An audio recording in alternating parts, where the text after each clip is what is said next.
very outset, let's welcome her to Washington, Governor Kristi Noem.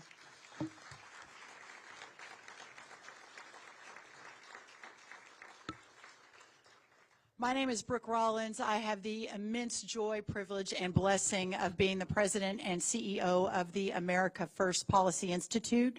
I know many of you have been alongside this crazy 600-day journey we've been on since we first launched just a little bit over, I guess, about a year and a half ago. But in that time, and so many of you have been alongside us, building 20 different policy centers, having 160 team members on our staff, 13 former cabinet officials, 3 former governors, over 40 senior administration officials from the last White House and administration. So many of you are part of our America First Agenda policy book rollout, giving an agenda to the American people that truly puts America first. It does not look at party or color or anything else, bringing the America First agenda directly to the American people with 38,000 supporters online, 160 staff, as I mentioned, 20 different policy centers, launching our Save America Coalition, our American Leadership Initiative to get ready for the next White House, launching our America First Women's Agenda, the Hispanic Initiative. Friday here in this room we'll be hosting and celebrating Black History Month with some of the greatest pioneers for the America First Agenda from the African American community. It really has been a remarkable 600-plus days, and I'm so grateful to everyone who's been a part of that, so I thank you. When the great Linda McMahon, the chairman of our board, who's probably watching on live stream, thank you, Linda, alongside Larry Kudlow, also from the White House and currently on Fox Business, when we, with others, began to map out what would then become the America First Agenda in late 2020 and early 2021, the America First Policy Institute, issues like the growing threat posed by China was one of the very top issues on our plate that we wanted this new organization, if in fact it came to fruition, to really address. Never before in the history of our nation have we faced an adversary like China. We have stared down and defeated military threats.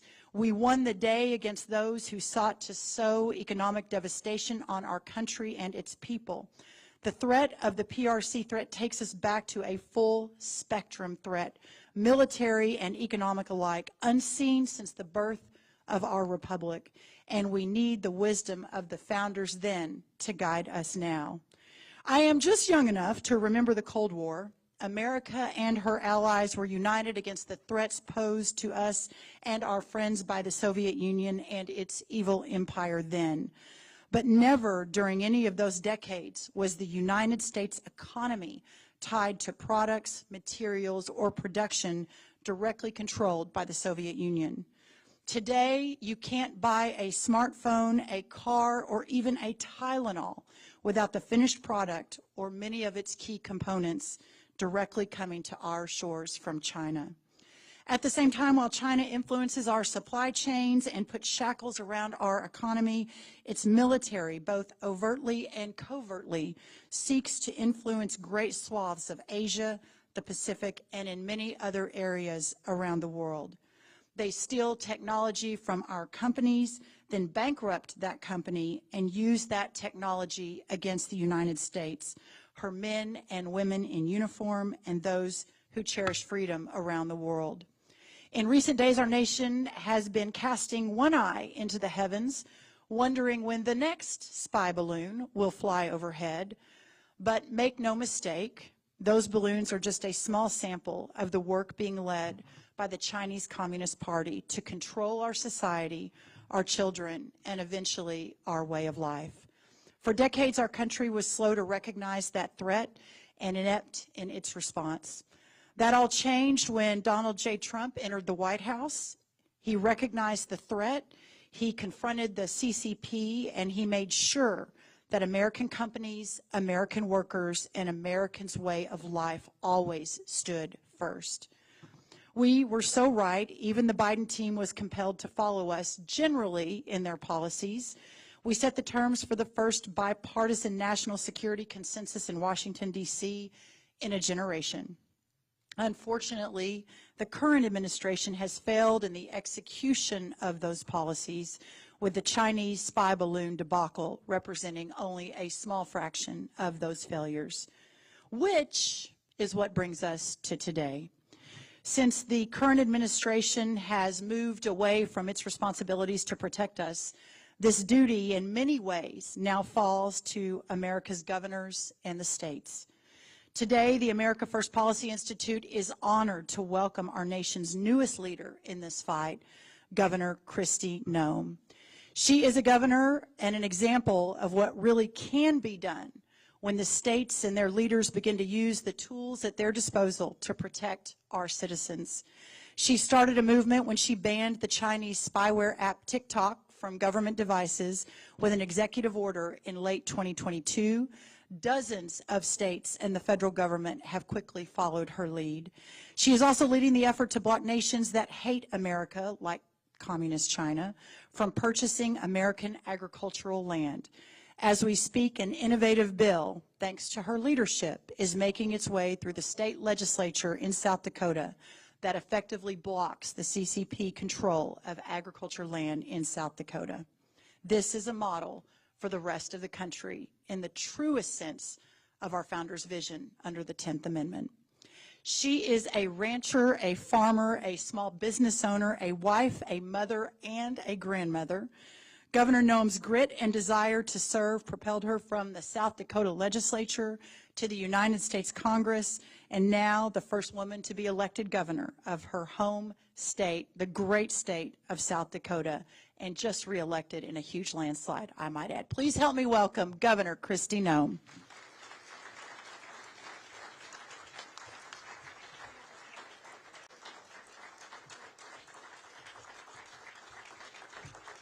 Good afternoon. Good afternoon. Well, thank you for that warm welcome. That means the world to me, and I want to thank you all for having a leader here that talks cows on the way in the door. So we were bonding a little bit over our rural heritage and Herefords as well. Yes, that's true.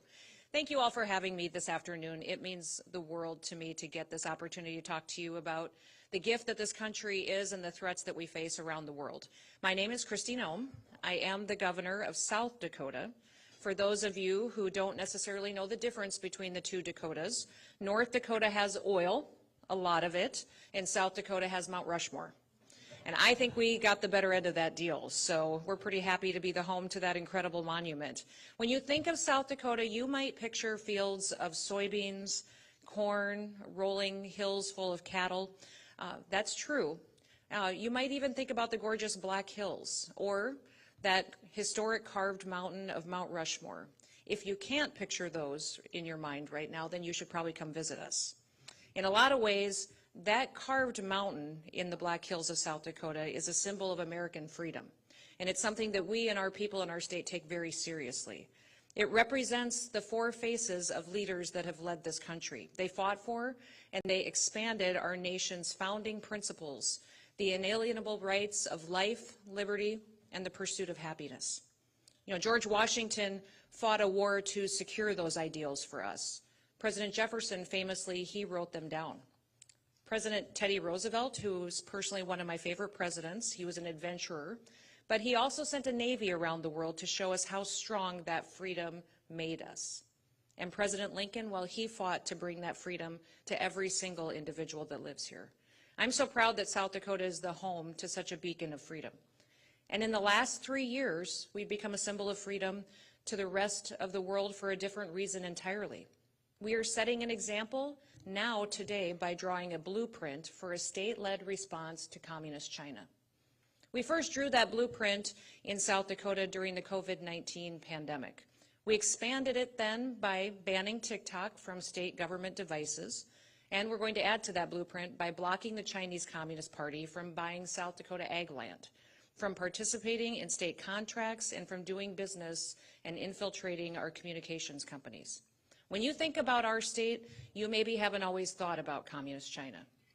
That's a good thing. We like that. We don't want foreign evil governments to be our neighbors. We prefer they stay our enemies because they hate us.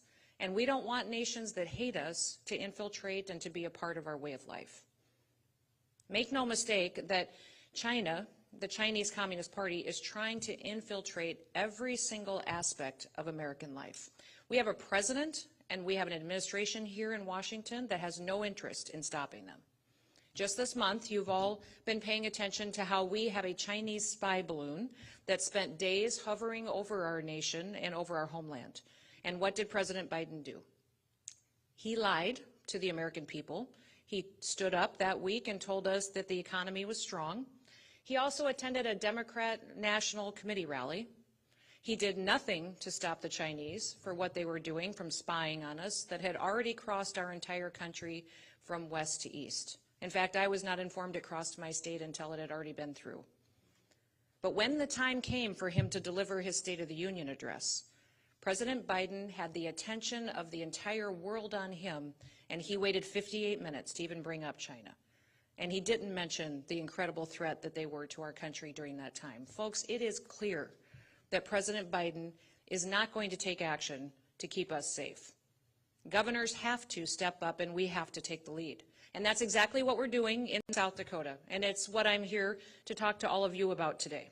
South Dakota has stood up to the threat that is posed by Communist China in three major ways. I mentioned the COVID-19 pandemic, also by our action to block the Chinese companies like TikTok from doing business in South Dakota. We're also going to block Chinese purchases of land in our state, specifically as it relates to agricultural land, because that is what they are targeting. This is the blueprint the rest of the nation needs to follow. More freedom, less China.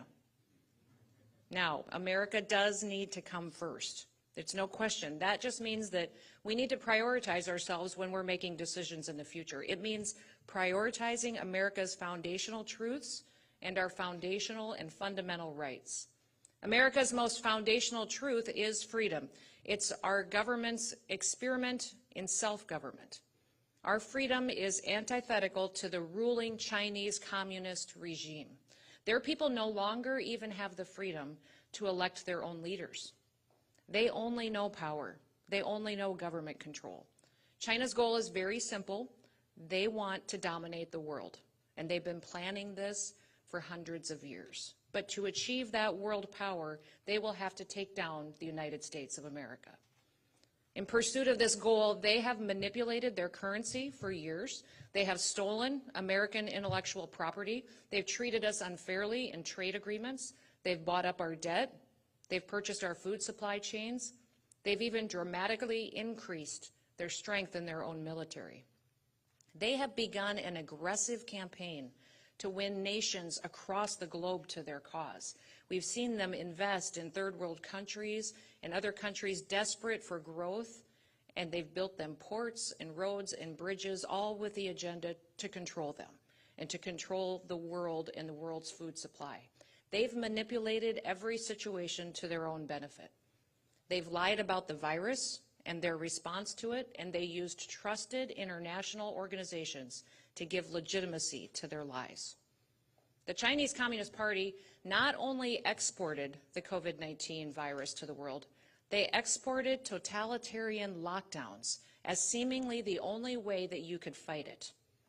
Country after country, state after state, nearly every government locked down because they were told that there was no other choice. Well, listen, South Dakota made a very different choice. In many ways throughout this pandemic, I did what every other governor did.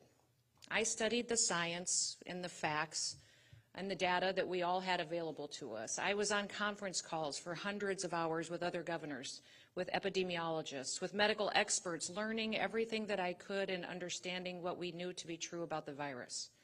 I also took it a step further. I spent a lot of time with my general counsel, with constitutional attorneys. I wanted to know what authority I had as governor, but also what authority I did not have as governor. Because I believe that when a leader oversteps their authority, especially in a time of crisis, that's when you break this country. I did not have the authority to issue mandates or lockdowns. I don't believe any governor had that authority. In South Dakota, we respected the Constitution. We respected the foundation and the liberty that our nation was built on. We respected freedom. We trusted our people that they would exercise personal responsibility to make the best decisions for themselves and for their families, and I did not lock my people down or mandate anything. In fact, we were the only state in the country that never once ordered a single business or church to close. In fact, I didn't even define what an essential business was or a non-essential business was, because I don't believe that governors have the authority to tell you that your business isn't essential. The results speak for themselves. We in South Dakota came out of the pandemic with the strongest economy in America, the fastest growing incomes in the country, and we have the fastest growth in new housing developments as well. Today, our population is growing at 5 times the national average. Now remember, South Dakota does not have beaches, and we do not have beautiful Januaries to use to recruit people to our state. People come to our state because they want to be free. They picked up their lives and their families, and they moved and they came. And we're breaking records for tourism year after year, too, because we told our story. As our state's revenues are so strong this year, I'm ready to deliver the largest tax cut to our people that we've had in the entire state's history. Now, we did not follow the communist model. We did not use the pandemic as an excuse to grow our state's power. And when other states saw that our example was working, they unwound their lockdowns. They declared themselves open for business too. How long would it have taken our nation to recover from this pandemic if we had not had South Dakota's example? How long would we have continued to cripple our economy if states did not slowly start to realize that there was another path? Thankfully, we'll never have to answer that question. And for that reason, America has retained our economic edge over communist China. Truly, at the time, I did not believe that South Dakota's choices would be that unique. I didn't anticipate that we would be setting an example for the rest of the country. I definitely didn't realize that we would be such a contrast for communist China. But that's exactly what happened because of the actions that we took. Our state, our country, and our world are better off. Now, COVID-19 wasn't the only thing that China exported in 2020. In fact, in the first quarter of 2020, TikTok broke the record for the most downloads in a 3-month period. 315 million worldwide users downloaded this app between January and March. And TikTok has consistently remained the most downloaded app in the world ever since. Let's face it, Americans got bored when the lockdowns came, and TikTok made them laugh. That's a good thing, right? Wrong. TikTok's worldwide users have nearly doubled since 2020. And here's the problem. Every single phone that downloads that app essentially is a new spy device for the Chinese Communist Party. They use it to gather data on the American people. They're manipulating their algorithms to control us. They have the ability to track our keystrokes, to study us, and to gather our financial information. It is potentially the greatest cybersecurity threat that our nation has ever faced. Now, South Dakota put a stop to it. This past November, just after Thanksgiving, I signed an executive order that banned TikTok for state government devices. We decided that South Dakota would have no part in the intelligence gathering operations of the Chinese Communist Party, and the order took effect immediately. It prohibited state employees, agencies, and contractors from downloading the app on their phones or on their computer devices or visiting any website on state-owned or state-leased devices, and if they did do that, it would be a criminal offense. As a state, we hold the secure data of hundreds of thousands of South Dakotans. Citizens in our state, all of their personal information is in our agencies and departments because of the programs and the interfaces that we have with them. I hope that other states will follow this action as well, that they would follow our lead, and they did. Congress took action too. I was thankful for how quickly our nation followed our leadership. Just a couple of months later, we have over 30 states that have taken action against TikTok. We have Congress has banned it for U.S. government devices as well, and Republican and Democrat governors have followed South Dakota's lead. South Dakota drew the blueprint, and now other people have taken action. We took one of China's largest spying tools off the table and unavailable. And we made countless of Americans aware of the threat that TikTok has in their lives every single day in the process. Now, we're not done yet. TikTok is not the only Chinese company that poses a threat to our national security. Other telecommunications companies can present a similar threat to this and to our data security. Frankly, we should not be sending taxpayer dollars to nations that hate us. So this past month, we took further action in South Dakota to protect our taxpayers from communist China. I signed an executive order that bans state government from doing business with 6 countries that hate us, that are evil, and it includes China. The order bans state government from doing business with certain telecommunications companies that are associated with these governments. It also blocks us from doing state contracts with companies that are owned, influenced, or affiliated with these countries. But it doesn't stop with China. It also touches on other countries and bans state business with Iran, with North Korea, Russia, Cuba, and Venezuela. Now, South Dakota is setting the example on how to fight China, but the next part of this blueprint may be the most important one yet. We need to protect America's food supply from the growing influence of the Chinese Communist Party. And we need other states to help us and to follow our lead as well. I've been involved in growing America's food my entire life.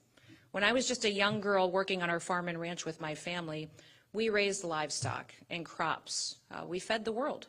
That's what farmers do.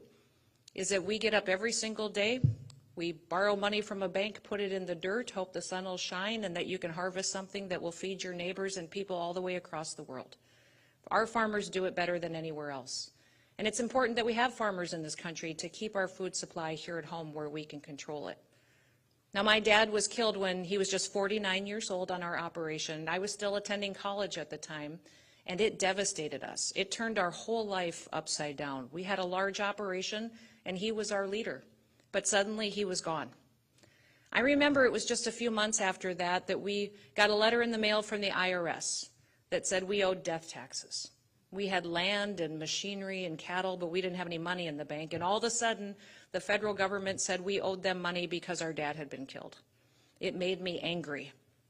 I could not believe that the IRS would take a tragedy and then use it as an opportunity to take away our family business. So I got involved. I started showing up at meetings. I started going to farm policy debates, became passionate about tax policy. At the time, our U.S. Senate Majority Leader was Tom Daschle, and I think he probably got tired of seeing my face.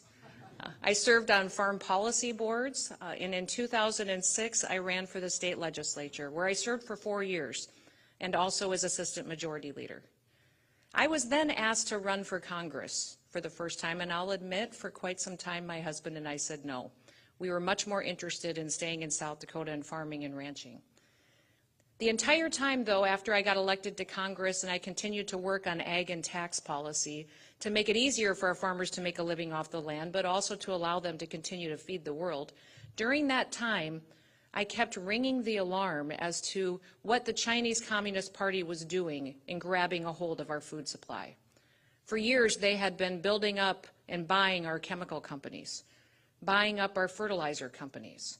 They've been purchasing food processing systems for years. In fact, they own the largest pork production facility in my state. Today, they're trying to buy up our land. The Chinese Communist Party knows that if they control our food supply, then they will control the United States of America. Just look at how difficult it was to even find food at different times during this pandemic. Imagine if the Communist Chinese decided to intentionally disrupt our food supply. Imagine the damage they could do, the fear parents would feel when they couldn't feed their children, the control that they would have over us. They will be able to do it if we don't take action to stop them.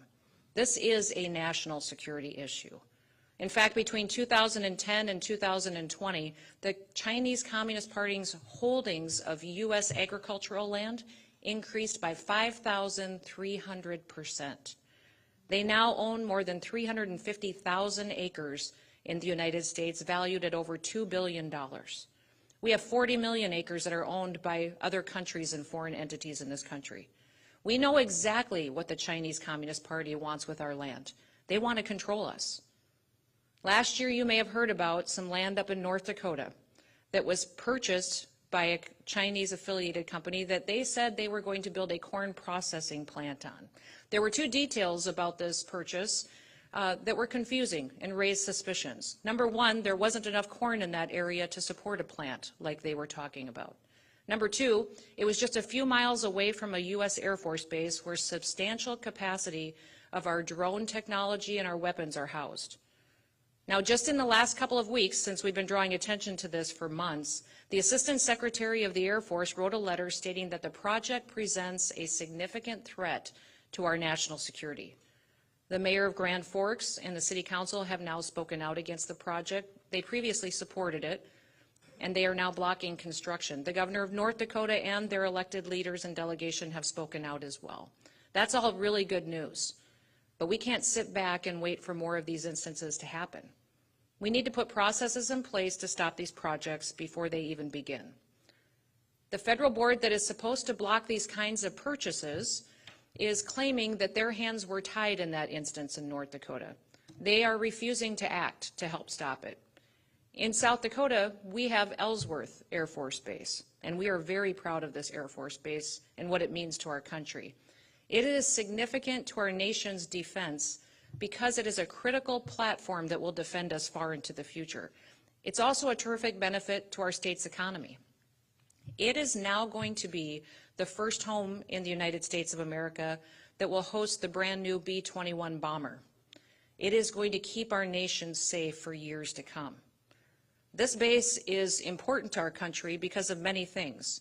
Its location is key. It is near to key training airspace that we need for every one of our pilots to be able to train in. It's landlocked. It's not on the coast, which means it is less prone to surveillance by enemy subs, ships, and other threats. Because it's located so far north, it can defend us from attacks over the North Pole. And the area is not highly populated, which makes it easier to detect unusual activity. Now, the Chinese Communist government wants intelligence on that bomber. You better believe that they do. And one way for them to get it would be to buy land near Ellsworth Air Force Base, conduct surveillance on the activities, the operations, and the build out there. Well, not on my watch. This legislative session, I have brought a bill working with state legislators that would ban the Chinese Communist Party and other countries that hate us from purchasing ag land in South Dakota. This bill creates a Committee on Foreign Investment in the United States, South Dakota, that is at the state level. It will rely on ag experts, national and security experts, legal counsel to review all of these purchases, lands, leases, and transfers of South Dakota ag land. If these purchases are made by a foreign person, company, or entity, they will make a recommendation to me, as the governor, whether the purchase should be approved or not be approved. And if the purchase comes from a nation that hates us, and it hates America and wants to destroy us, well, then it's not going to go forward. Other states across the country are planning to take action as well. We've already seen similar bills come forward in states like Texas, Florida, Virginia. That's all good news. They're watching South Dakota to see how we lead. If we fail here, that will also have a ripple effect across the country. The America First Policy Institute recognizes how important these pieces of legislation are. Just 2 weeks ago, Steve and Adam came from AFPI to South Dakota to help educate our South Dakota legislators why this bill is so important. They explained the countless ways that China is threatening our American way of life. South Dakota is taking a stand against communist China, but it is going to take more than just us governors to step up and to keep our nation safe. You here at AFPI are doing it as well by doing education at the state level and to the public about the real threats that we face. We need a united people. We need a strong country to protect our last best hope for our children and for our grandchildren. Now, South Dakota's state motto is, "Under God, the people rule." That could just as easily be the American motto. In America, we are not, and we will not be, ever ruled by an elite class of so-called experts. We, the people, are the government. In South Dakota, the people elected me, someone who was just a farm kid, to be our state's CEO. I raised my hand and I took an oath to uphold the Constitution of the great state of South Dakota and the Constitution of the United States of America. I upheld that oath and I defended freedom for all of our South Dakota citizens. And when I stood for re-election, they honored me by giving me more votes than any other candidate for governor in our state's history has ever had. I can't thank the people of South Dakota enough for their trust and for their faith that they put in me. But what I can do is I can get up every single day and I can work and I can focus on them, and I will continue to do that. I will defend their freedom. I'll use the authority that I have granted to me by the U.S. Constitution and the South Dakota Constitution to stop communist lockdowns from ever taking hold in South Dakota. I will protect my people from the Communist Party spying on them with their phones, devices, computers, and networks. I will stop nations that hate us from purchasing our ag land and becoming our neighbors. I will continue to advance the blueprint of a state-led response to the Chinese communist threat. This is my commitment to the great people of South Dakota. And that's my commitment to each and every single one of you in this room today. We do not have a president in the White House who is willing to make a similar commitment. We do not have a commander-in-chief that's willing to stand up to the greatest external threat that our nation faces. But the 50 states still retain their sovereignty. If President Biden will not stand up for freedom and the security of people, you better believe that I will. I will continue to put South Dakota first and America first, and I hope that other states will continue to follow our lead. So thank you, and may God bless you, and may God bless the United States of America.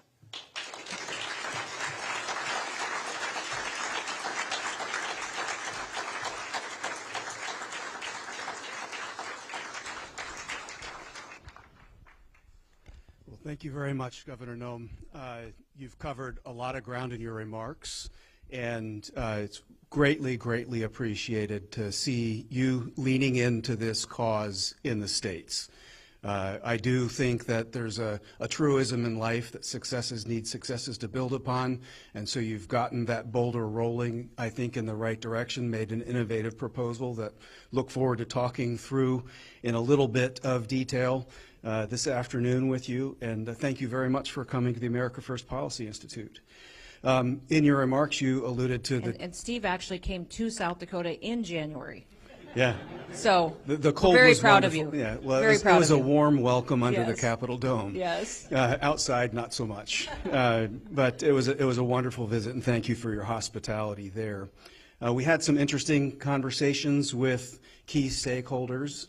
But before we get into that, I want to talk a little bit about the strategic backdrop on China, because over the arc of your career, you've seen this change. America made a bet that engagement, giving a great deal of access to technology and money and to our leadership, would change the behavior of a hostile government to one where our differences would narrow and our opportunities for cooperation would expand. And then you also made clear what some of the articles of indictment were about the results of that bet. They are much better off now in using what used to be the tools of freedom to attack our institutions and to actually control people. And it's up to us to build a new policy foundation from the grassroots up. The China Policy Initiative here at the America First Policy Institute really doesn't look at China as a foggy bottom or State Department problem. It's a whole of society challenge, in that the Chinese Communist Party doesn't limit itself to its foreign ministry in trying to influence us. It uses every opening given to them, and it's quite a task to try to change that aircraft carrier of conventional policy. But with friends and allies around in the States, I think we're beginning to do that. We think that getting an America First policy toward China begins with getting America right first. A return to energy independence, unleashing the vitality of manufacturing and opportunity in our society, balancing trade. One of our colleagues, former U.S. Trade Representative Ambassador Bob Lighthizer, is very adamant about there is no such thing as national security without getting trade and the economic piece right. And so oftentimes, one of the first things that we will get asked is, as you alluded in your remarks, isn't this really a federal issue? And what can we really do in the states? I appreciated you outlining some targets of opportunity in that, but could you maybe begin with diving a little deeper into why this really is a state and community issue? After all, one of the greatest attacks on the American family and community right now, post-COVID, is fentanyl coming across our borders and attacking our families and communities and institutions. And so we'll talk more about ag land, but as you noted, the threats are numerous. But this federal versus state, could you dive in a little bit more about the power of the states taking action? Yeah, I would say it may be a little bit of a different conversation for a governor to be sitting in front of you talking about national security or foreign policy issues such as that. But at this time where you have a real lack of leadership at the federal level and a president that is taking no action and weakening our country just from his inability to even speak to a situation that clearly is threatening our freedom is an amazing point in time in history. So it's more important than ever that we as governors stand up and do all that we can do to protect our citizens. That's the oath that we take. In addressing this bill that would be limiting the ability for foreign countries such as China to buy ag land in our state, we set up a model that looks much like the federal model. Most of you may be very familiar with the Committee on Foreign Investment in the United States. That is a federal level board that is supposed to be evaluating these kinds of purchases and deciding that if it's not in the best interests of America, rejecting them and making a recommendation to the leadership in this country to not allow that type of investment to go forward. Well, it's not working. In the situation up in North Dakota next to the Air Force Base, in fact, that committee weighed in and said specifically that their hands are tied. They could do nothing to stop that type of purchase going forward, when even our leadership within the Pentagon, within DOD, is saying this is a real security threat.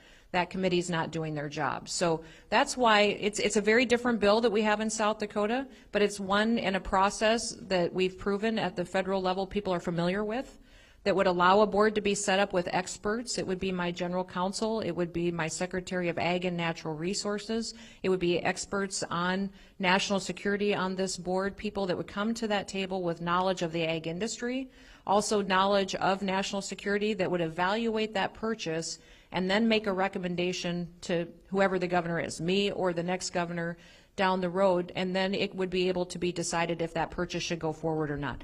The reason that we're taking a different approach is because we want to be friendly to business. South Dakota does not want to limit people's ability to sell and buy their land and do business, and we want certainty for people that come into our state. But we also want to make sure that we put America first. Other states are bringing forward bills to address China buying up ag land in their states, but it's outright bans. And they just say that if it's a foreign entity, you're not allowed to purchase any land. Well, sometimes there may be research capabilities with friendly countries, with people that are our allies, where that purchase may be appropriate, or may be something that a long-term lease could be appropriate. But if it's China, if it's North Korea, Iran, Cuba, Venezuela, these countries that clearly do not have our best interests at heart, then the governor has all the information in front of them to make the best decision to protect the country. And that's why we took the approach that we took, is because it was something people would be familiar with.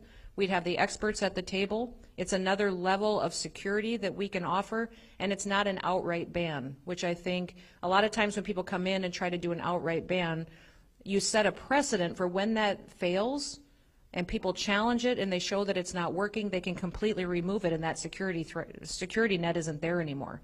My goal all the time is we have every policy, we have every bill we bring in South Dakota. My staff has to give me a bill analysis. They have to tell me what happens if this bill becomes law. What happens if this bill doesn't become law?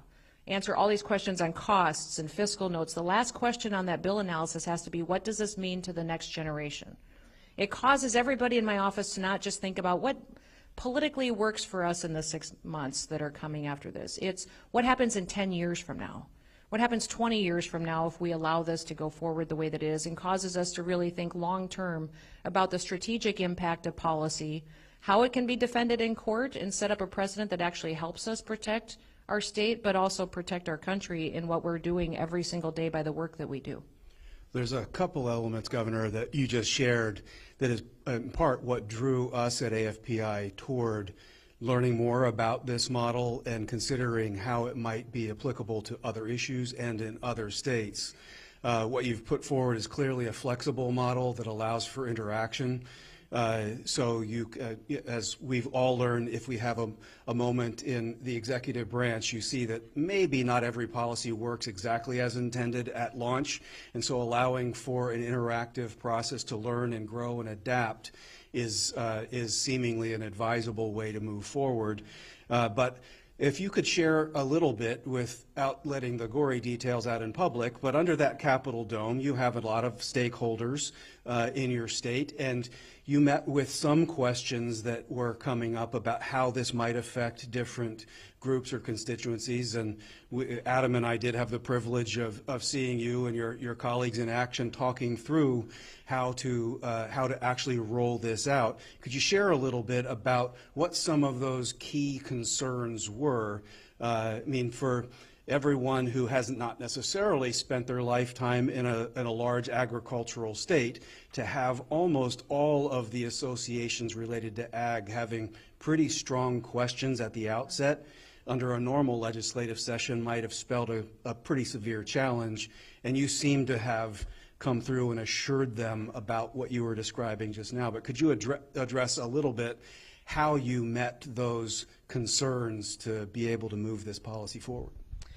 So months ago, I started talking to organizations, associations in the state about bringing a bill like this to make sure that the North Dakota situation never did happen in South Dakota, and we knew that we had purchases of our land in our state being made by foreign entities, but we didn't know who they were or what their real intentions were. A lack of reporting at the state level showed what we didn't know, and that we needed to know what was going on within our borders.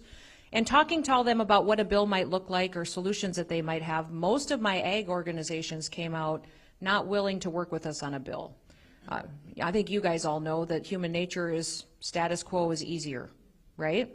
And so I think that's where a lot of them landed. And in continuing to work with them and ask them what kind of solutions they had, they didn't bring us back any solutions. And I understand that. It's easier not to address something, but that's not my job every day. My job is to get up and not complain about things, it's to fix them. And so we brought this bill with something that we knew would have the capacity to work, and they still have some questions about it, but I would say in South Dakota, our largest industry is agriculture. We do rely on foreign trade. I think they're concerned that China would punish us by not buying our soybeans, would punish us by not buying our commodities. Although I've worked on trade agreements when I was in Congress for the 8 years I was there. I worked with Ambassador Lighthizer and know him well from those negotiations back and forth, and know that that's not how our trade agreements work. And no matter what, you can negotiate the best trade agreement in the world with China, they'll still screw you with their regulatory practices. So it doesn't matter, you know, they don't love us, and they'll do anything they want to try to harm us. So that's our problem, that in South Dakota they don't want to be punished, but they don't recognize the way we get the best respect and the best economic value from anything that happens with another country is that we show strength and we stand by our values and our principles. So they may not always come on board. Agriculture is our largest industry. It's 8 times larger than our next biggest industry. So that's how big of a presence it has. Although I'm very proud of the fact that when we went up and talked about this bill in South Dakota and the first committee hearing that we had, we talked about the national security threat that we have, the responsibility that we have as a state by hosting Ellsworth Air Force Base, the responsibility we have as a people because the B-21s will be in South Dakota, that we have to do things right and make sure that it's protected. The bill came out of the first committee hearing yesterday, 7-0, unanimous support, and I'm hopeful it can keep that momentum all the way through the legislative process. Well, I think you'd made some really compelling points at the beginning of that conversation. Surely our farmers want to grow product to feed the world, as you mentioned, and we want to support that. At the same time, they also love the land and love America, and they don't want the Communist Party to be their neighbor. And the process that you put forward seems to me to be kind of twofold. One is to review, but it's also to serve as a partner with them, because it can be hard just being in the American heartland to try to understand who are you really doing business with. And our federal government is, I would say diplomatically, imperfect at being able to help work with and help people understand with whom they're doing business or where this money is really going. And so in our conversations with you and your staff, it became very, very clear that this would be an interactive partnership on trying to roll that forward to help increase awareness, help people understand how to work with this process. It was not meant to be punitive. But if I got any of that wrong, please correct me. No, I just think it would be, that's what's, we have been open to any kind of a suggestion that ag organizations would have, or any outside organization, on how they could improve the bill too. So I think that's what's been pretty special about South Dakota being a smaller state. We can be very nimble, we can do things quickly, and then we can prove out, almost be a pilot project for the country on things that are possible and show that they work so that they can be perpetuated. So, you know, our organizations and outside interests know that we're interested to constructive problem solving. We haven't seen it yet very much on this bill, but I think the legislators are making the right decision. I constantly have to remind them, you know, I'm a farmer and a rancher. My lieutenant governor is a rancher. When you run for governor in South Dakota, you choose your lieutenant governor to run as a team. And I will tell you that when I first got the nomination to run for governor, every person that had any political experience said you have to choose a business person because you're a farmer. Go pick a Sioux Falls City businessman to run with. And instead I picked a West River rancher from one of the smallest towns because I knew that he had fortitude and strength and conservative fiscal and social viewpoints, and that if something happened to me, he could pick up the reins and take over too. And we ran as the first farmer, rancher, governor, lieutenant governor, and won, we believe, in the history of the country. I don't think there's ever been another governor, lieutenant governor, where they both have made their incomes from agriculture, and we're the ones bringing this bill. Our whole families are still involved in growing this world's food. So I hope that reminds people we don't have an outside interest other than, if we lose America, where do we go? Right. Where do we go where we will be better off and more free? There just isn't anywhere else. So this is our last stand. Well, there's something very, very special about land, and our farmers know that. The Chinese Communist Party is not known for quality control or really caring about the future. And as you and your constituents know, if something happens to that land, that's not an on-off switch that can be remedied. That could be generational in impact. It is a strategic resource that should be looked at, just as clean access to water and other vital things. And so if we have a Communist Party of China that was so poor on quality control that it allowed infant formula to poison its own children, obviously was willing to allow a virus out into the world and lie about it, and that is currently poisoning the world with a manufactured chemical that's in league with cartels and an open border. Hopefully people are awakening to the fact that we as Americans did not seek a conflict. We are not out there marching toward a war, but we want actually to avoid a war. We would like to contain these malign influences short of having that war. But Beijing, under Xi Jinping especially, has made a very different choice.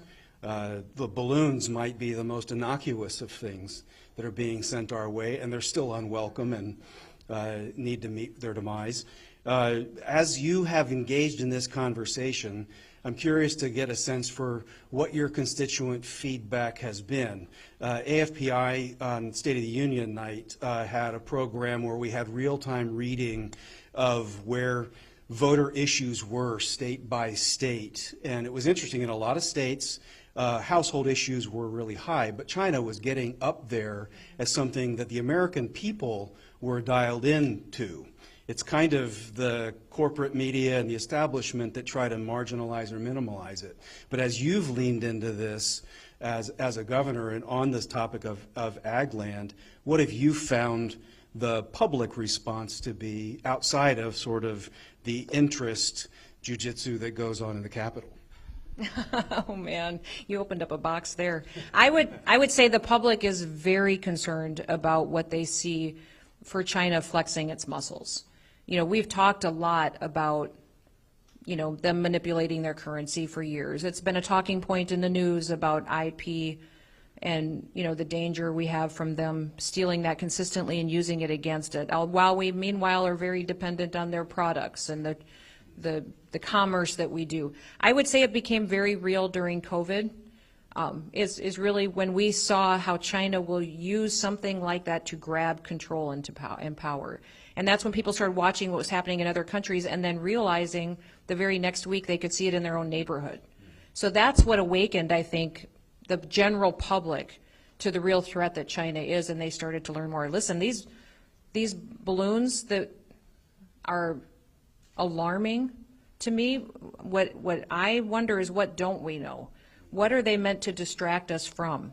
What do we have right now in our waters for subs and ships that are enemy combatants that they want us looking to the sky when we're not looking somewhere else? What are the other threats that they are taking in the action that they're taking while we're focused on this? So the American public, I think right now, and especially if we see countries such as Russia and China team up at the same time, will we be able to withstand that kind of a threat, and will our people be able to hold the line on being uncomfortable to do it?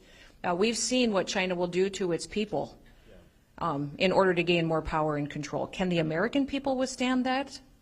You know, just to be free? We haven't had to face that kind of a question for a very long time.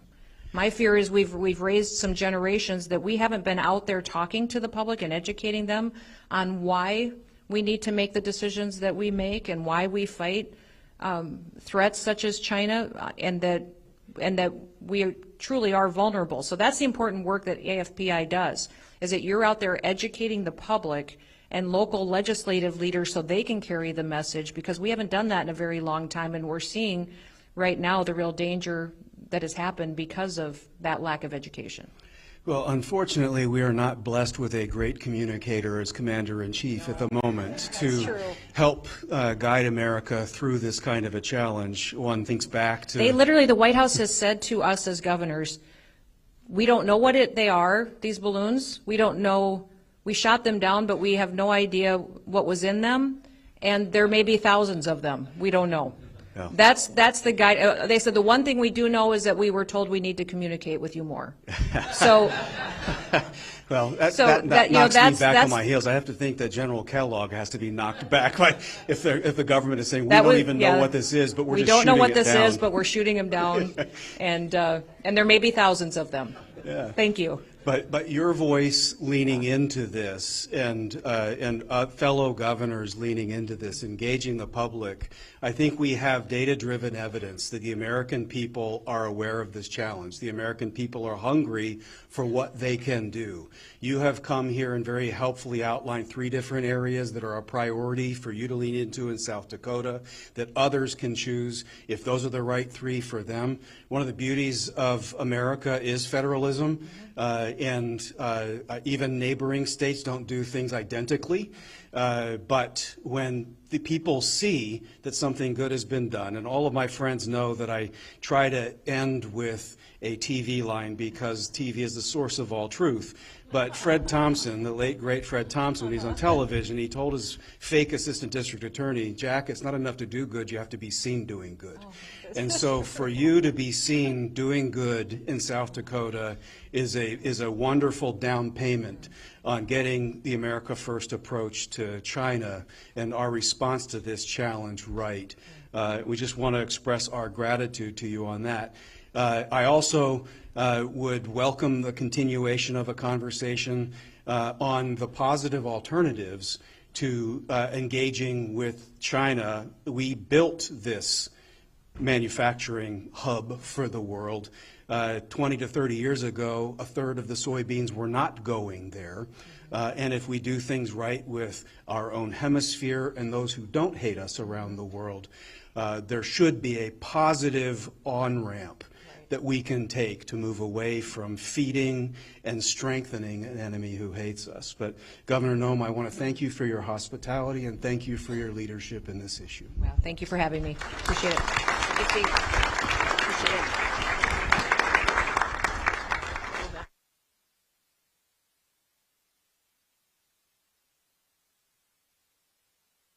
One more. Test, there we go. Let's give one more round of applause to the great Governor Kristi Noem.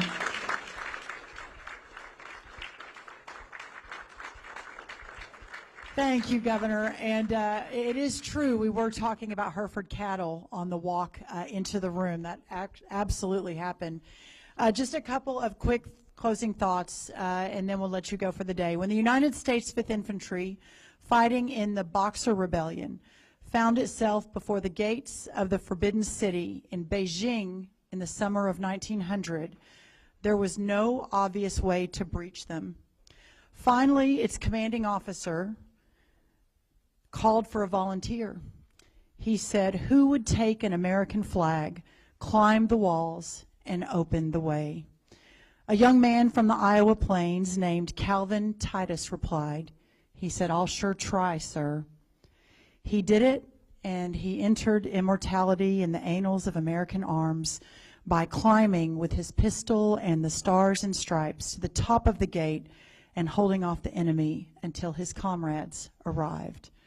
It took a Midwesterner then, perhaps it takes a Midwesterner today to continue leading the way for the fight against the great threat that is the Chinese government. God bless you all. Thank you for being here, and thank you for supporting this great work. Have a great day.